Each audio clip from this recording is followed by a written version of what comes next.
Cronograma, Bíblia do dia, Lucas capítulo 23. Aqui nós vamos ver sobre todos os processos, dos últimos acontecimentos com Jesus aqui na terra, da sua crucificação e morte. Fala a respeito de crucificação e morte, Jesus começou a ser acusado, de que havia subvertido a nação, proibindo pagamento a César, que ele mesmo se constituía um rei. E aí Pilatos pergunta a Jesus: você é rei dos judeus?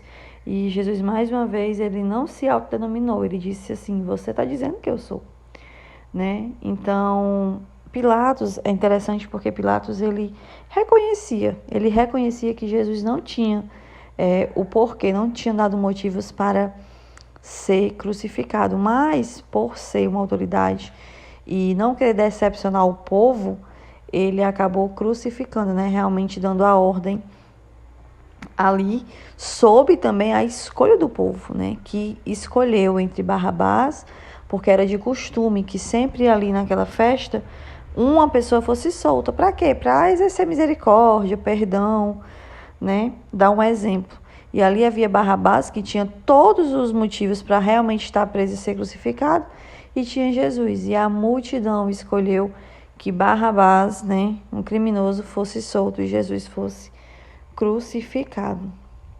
Eles gritaram no versículo 21, crucifica, crucifica. E Pilatos ainda insiste: que crime este homem cometeu? Vou mandá-lo castigar, vou castigá-lo e depois eu soltarei. Mas a multidão dizia: crucifica. Então assim, foi o povo que gritou: crucifica Jesus. E aí Pilatos faz a vontade da multidão. Depois nós vamos ver sobre a crucificação e até mesmo de quando Simão de Cirene, o Cirineu, ele entra na história como um homem que está ali olhando, observando, passando, e de repente é obrigado ali a ajudar Jesus a carregar a cruz. Um grande número de pessoas seguia Jesus nesse trajeto de levar a cruz até o lugar da crucificação, que era longe das portas da cidade.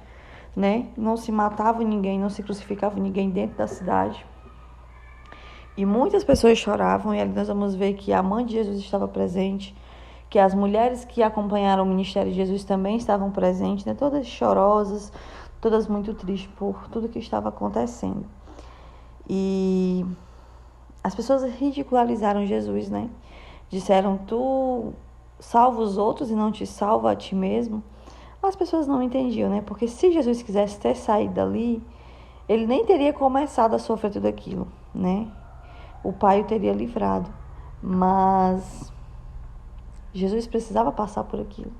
Hoje nós temos vida, hoje nós temos salvação, hoje nós temos a esperança, da eternidade, justamente porque Jesus não retrocedeu. Também nós vamos ver aqui a situação de que Jesus, ele estava no meio de criminosos, que também estavam pendurados, e lançavam o trânsito aqui. Gente, desculpa. E aí, nós vamos ver, assim, bem por alto, Lucas, ele não entra em detalhes, mas nós vamos ver que aqui, a partir do versículo 39, está falando dos dois ladrões, do qual Jesus foi crucificado no meio deles, E que um reconheceu ali Jesus e até mesmo, pediu misericórdia a Jesus. E ali, aqui nós vamos ver em Lucas que ele vai dizer... que um vai dizer assim, vai insultar Jesus: você não é o Cristo? Salva a ti e salva a nós, Mas o outro, com temor, vai dizer: você não teme a Deus, nem estando sob a mesma sentença? E nós estamos sendo punidos com justiça, porque nós estamos recebendo o que merecemos, mas este homem não cometeu mal algum. E aí ele diz: lembra-te de mim quando entrares no teu reino. E aí Jesus respondeu: eu lhe garanto, versículo 43, hoje mesmo você estará comigo no paraíso. Ou seja, um ladrão que se arrependeu. Então aqui nós vemos que a pessoa pode ser ruim aqui nessa terra, ela pode cometer erros, mas se ela se arrepender e ainda tiver vida, enquanto há vida, há oportunidade de salvação. Não pode morrer sem estar arrependido, porque aí depois não tem mais jeito. Precisamos nos arrepender com vida, com consciência, E aqui isso mostra bem claro que o ladrão, nos últimos segundos da sua vida, ali minutos, ele recebeu a salvação através de Jesus. Depois nós vamos ver a morte de Jesus, tudo o que acontece. Se você ler do versículo 44 ao versículo 49, você vai ver bem direitinho a respeito disso. Que todos, né, que o conheciam observavam todas as coisas que estavam acontecendo. Até o próprio centurião, vendo o que aconteceu, porque Jesus ele vai bradar em alta voz: Pai, nas tuas mãos eu entrego o meu espírito, e expirou. Nós vamos ver que vai haver trevas, né? Tudo vai ficar escuro por um momento. Depois o véu do santuário vai se rasgar. Houve abalo ali na terra. E o centurião, ele vendo tudo aquilo, ele vai dizer: certamente este homem era um justo, né? O centurião, que trabalhava a mandado de Roma, ele vai reconhecer ali que talvez tenha feito um grande erro. E o povo tudo ali olhava para aquilo. Depois nós vamos ver que Jesus entrega seu espírito. É interessante nós entendermos isso. Teclarmos essa tecla que ninguém tirou a vida de Jesus. Ele mesmo a entregou, né? Ele entregou o espírito. E depois nós vamos ver sobre o sepultamento, onde José, que fazia parte, né, do conselho, ele vai ali pedir o corpo de Jesus para que Jesus seja tirado. É José de Arimateia.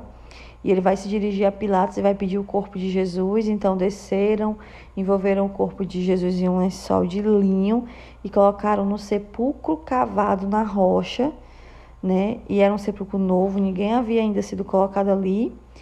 E no sábado, né, as mulheres que haviam acompanhado Jesus, elas foram até ali o local para fazer preparações no corpo de Jesus, que era um costume da época, né? Elas foram para casa, prepararam perfumes e especiarias e descansaram no sábado, né? Em obediência ao mandamento, descansaram no sábado, né?